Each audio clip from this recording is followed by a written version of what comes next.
ఈశ్వర వాడికి తెలియలేదు అమాయకత్వం, నన్ను నిష్కారణంగా ద్వేషిస్తున్నాడు. ఈశ్వర సద్బుద్ధిని కటాక్షించి అలా ద్వేషించకుండా చూడు. అందుకే అజాతశత్రువు అన్నది ఒకడికి అన్వయం అవుతుంది కానీ అందరి వైపు నుంచి అజాతశత్రువు కాడు.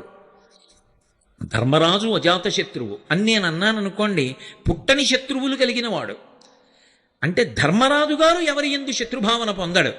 ఆయన యందు ఎవరైనా శత్రుభావన పొందితే ఆయన ఏం చేస్తాడు దానికి? అంటే ఆయన అలాని ఊరుకోడు, ఆయన భగవంతుణ్ణి ప్రార్థిస్తాడు.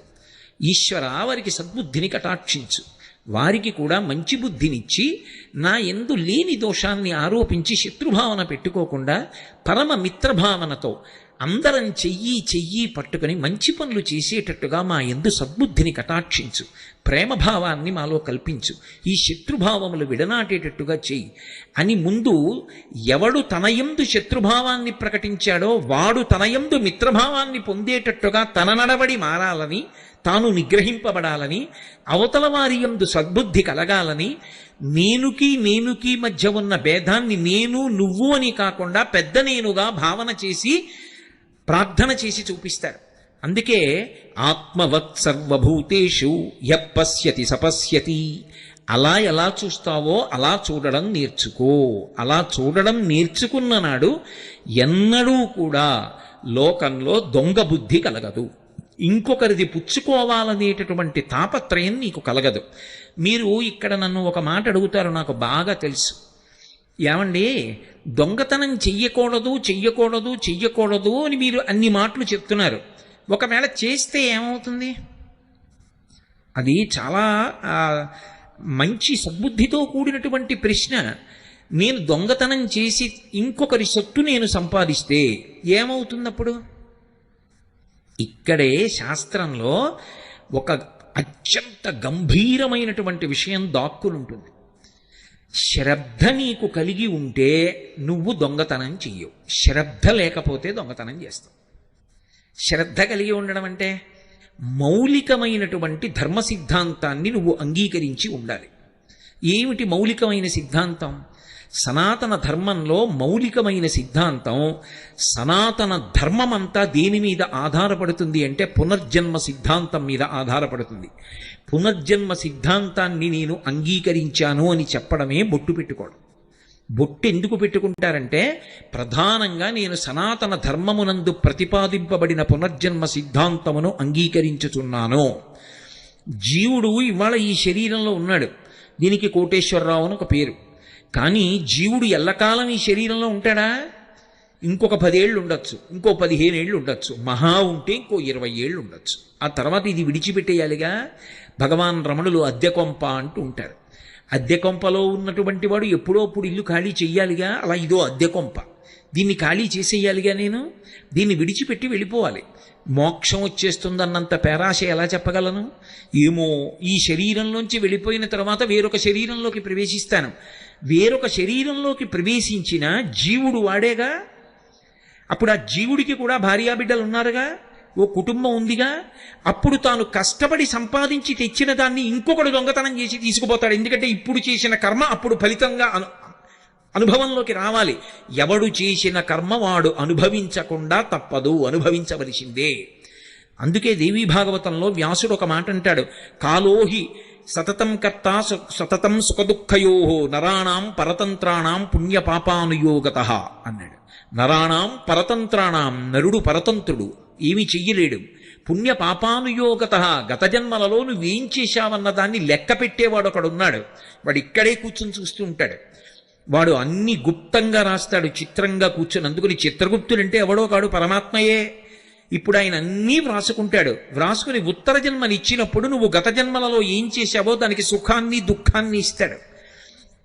ఇచ్చినప్పుడు దుఃఖాన్ని నేను తట్టుకోలేను, నేను ఎంతో కష్టపడి ఒక్క బంగారం గొలుసు నా కూతురికి చేయిస్తే ఆ బంగారం గొలుసు ఎవడో లాక్కుపోయాడు అనుకోండి మెడలోంచి, నేను ఎంత ఏడుస్తానో, నేను పూర్వజన్మలో ఒకరి మెడలో గొలుసు దొంగిలించినప్పుడు వాడు అంతే బాధపడ్డాడు. ఆ బాధ నేను అనుభవించవలసిందే.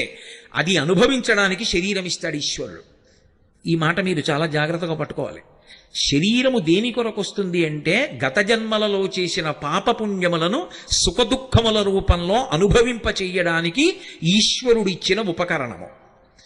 గతంలో నేను పాపం చేశాను, ఆ పాపం యొక్క ఫలితం అనుభవించాలంటే నేను ఏదో ఒక కుక్క మోకాలు మీద కొట్టాను, ఆ కుక్క మోకాలు 6 నెలలు బాధపడిందని నడవలేక, ఆ బాధ ఇప్పుడు నేను అనుభవించాలి. కాబట్టి ఈ జన్మలో నాకు మోకాలు నొప్పి రావాలి, వచ్చి 6 నెలలు వైద్యుల చుట్టూ తిరగాలి, ఆ మోకాలు నొప్పితో నేను ఎంతో బాధపడాలి. ఈశ్వరుడు చెప్పి ఫలితాన్ని ఇవ్వడు, చాటు నుండి ఇస్తాడు. చెప్పి ఇవ్వడాయనేమి, నువ్వు ఇదిగో ఈ తప్పు చేశావో కోటేశ్వరరావు అందుకు నీకు ఈ ఫలితం ఇస్తున్నానో అండవు. శరీరం లేకపోతే నేను గతంలో కుక్కని కొట్టిన పాపం ఇప్పుడు ఎలా అనుభవించను? పాపము యొక్క ఫలితాన్ని అనుభవించడానికి శరీరం కావాలి, పుణ్యం యొక్క ఫలితాన్ని అనుభవించడానికి శరీరం కావాలి. గతంలో ఏదో పుణ్యం చేశాను, ఆ పుణ్యం ఇప్పుడు సుఖరూపంలో రావాలి, ఆ సుఖరూపంలో అనుభవించాలన్నా ఈ శరీరం ఉండాలి, పాపాన్ని దుఃఖ రూపంలో అనుభవించాలన్నా ఈ శరీరం ఉండాలి. అందుకే సుఖదుఖముల రూపములో పాపపుణ్యములను అనుభవింపచేసి పాపపుణ్యములు క్షయమైపోయేటట్టుగా ఈశ్వరుడు అనుగ్రహిస్తూ ఉంటాడు. దీనికి ఆయన లెక్క పెట్టుకుంటాడు గతంలో చేసినవి. ఆయన లెక్క పెట్టుకుంటాడా అండి? ఆయన అలా చేస్తాడా అండి? ఆయనకన్నీ తెలుసా అండి? నీకే తెలిసుంటే 4 ముక్కలు ఆయనకి తెలియదని ఎలా అనుకుంటున్నావు? ఈశ్వరుడి మొదటి లక్షణం సర్వజ్ఞత్వం, అన్నీ తెలిసున్నవాడు, ఆయనకి తెలియనిదన్న మాట ఏం లేదు. అందుకంటాడు వ్యాస భగవానుడు, కాలోహి బలవాంకర్త సతతం సుఖదుఃఖయో నరాణాం పరతంత్రాణం పుణ్య పాపానుయోగత. నరుడు తప్పుకోలేడు, పరతంత్రుడు. అన్ని జీవుల చేత ఆయన అలా అనుభవింపచేస్తూ ఉంటాడు. అయినప్పుడు పునర్జన్మ సిద్ధాంతాన్ని నువ్వు అంగీకరించి ఉంటే, చేసిన కర్మ యొక్క ఫలితాన్ని నువ్వు అనుభవిస్తావన్న మాటని నువ్వు అంగీకరిస్తే నీకు శ్రద్ధ ఉన్నది అని గుర్తు.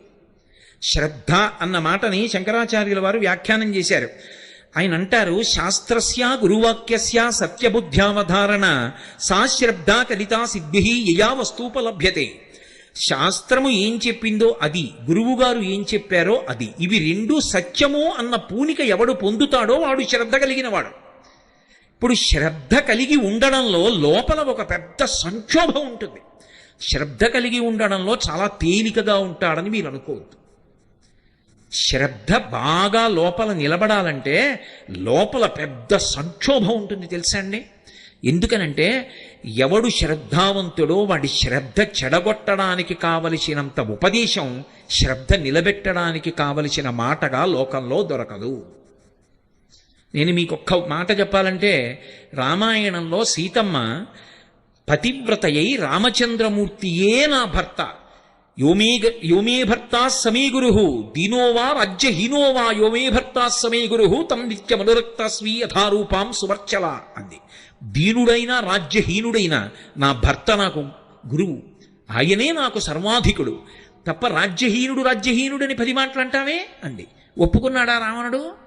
అయ్యో మహాపతివ్రత అలా మాట్లాడుతోందని నమస్కారం పెట్టాడా? ఇన్ని పనికిరాని మాటలు చెప్పాడు ఆవిడ శ్రద్ధ పాడు చేయడానికి. స్వధర్మో రక్షసాం భీరు సర్వధైవన సంతేవ గమనం వా పరస్త్రీణాం హరణం సంప్రమధ్యమ ఇదం తే చారు సంజాతే యవ్వనం వ్యతివర్తతే యతతీతం పునర్నైతి శ్రోత శీఘ్రమపామివ ఏవం చైతదు కామాంతు నత్వాం రక్ష్యామి మైథిలీ కామం కామశరీరం మే యథా కామం ప్రవర్తితాం. అసలు విచిత్రం ఏమిటంటే, అవతల వారిలోని శ్రద్ధ పాడు చెయ్యడానికి చేసేటటువంటి ప్రసంగాలకి ఉన్నంత ఆకర్షణ శ్రద్ధ నిలబెట్టడానికి చేసే ప్రసంగంలో ఉండడం కష్టం. ఎందుకో తెలుసా? పాడు చేయడం తేలిక. అందుకే లోకంలో మోసపుచ్చడానికి ప్రసంగాలు చేయడానికి ఎక్కడైనా ఒక విద్యా కేంద్రం పెడితే వెంటనే దానికి అధ్యక్షుడిగా వేయవలసిన వాడు రావణాసురుడు. అంత అందంగా మాట్లాడతాడు. ఏమిటో బెట్టు చేస్తున్నావు, కాలంలో యవ్వనం పోతుంది, వెనక్కి వస్తుంది అనుకుంటున్నావా? నది ముందుకెడుతుంది, వెనక్కి రాదు. కాలంలో యవ్వనం పోతుంది, యవ్వనం పోతే నేను చూస్తానా రాముడు చూస్తాడా? చెట్టు కింద అలాగే ఉండిపోతావు అన్నాడు. అలా భయపెట్టాడు. రాముడు ఉన్నాడనుకుంటున్నావా? ఉన్నా 100 యోజనముల సముద్రము దాటుతాడా? కాంచనలంకలోకి వస్తాడా? ఇన్ని కోట్ల మంది రాక్షసుల్ని వధించగలడా? నన్ను ఛేదించగలడా? నిన్ను పొందగలడా? ఎందుకు బెట్టు చేస్తావు, నా పాన్పు చేరన్నాడు. ఇన్ని మాటలు అన్నాడు. శ్రద్ధ పాడు చేయడానికి ఇన్ని మాటలు అంటాడు. ఇన్ని మాటలు అన్నా కూడా తట్టుకు నిలబడాలి అంటే సంక్షోభం ఉందా లేదా శ్రద్ధ పూనికలో? పైగా మీరు ఒకటి బాగా ఆలోచించండి, శ్రద్ధ అన్న ఒక్క మాట ఎంత గొప్పదంటే అది ప్రతి క్షణం కూడా లోపల ఒక సంక్షోభానికి గురైపోతుంటుంది. ఒక ఆయన జీతం కూడా పుచ్చుకోకుండా ఉద్యోగానికి సెలవు పెట్టేసి ఋషిప్రోక్తమైన వాంగ్మయం మీద నమ్మకంతో ఆయన దాన్ని ప్రచారం చేస్తున్నాడు అనుకోండి. ఎందుకండి ఇలాగా? మీకు ఎంత పోతోందో తెలుసా? జీతం పోతోందా? సిపిఎఫ్ పోతోందా? గవర్నమెంట్ కాంట్రిబ్యూషన్ పోతోందా? ఇంట్రెస్ట్ పోతోందా? రిటైర్ అయ్యే వాళ్ళకి ఏమొస్తుంది?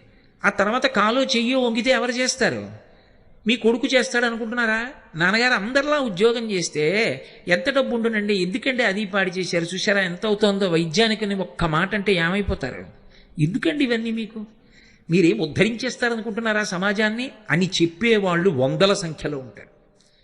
ఎవరో ఒక్కడుంటాడు భుజం మీద చెయ్యేసి నిన్ను కన్న తల్లి కడుపు పండిందిలేవాయ్, ఆ మార్గంలో పో, ఈశ్వరుడు ఉన్నాడు నిన్ను చూస్తాడులే అంటాడు. శ్రద్ధ నిలబెట్టేవాడు ఒక్కడుంటాడు, శ్రద్ధ పాడు చేసేవాళ్ళు వందల మంది ఉంటారు.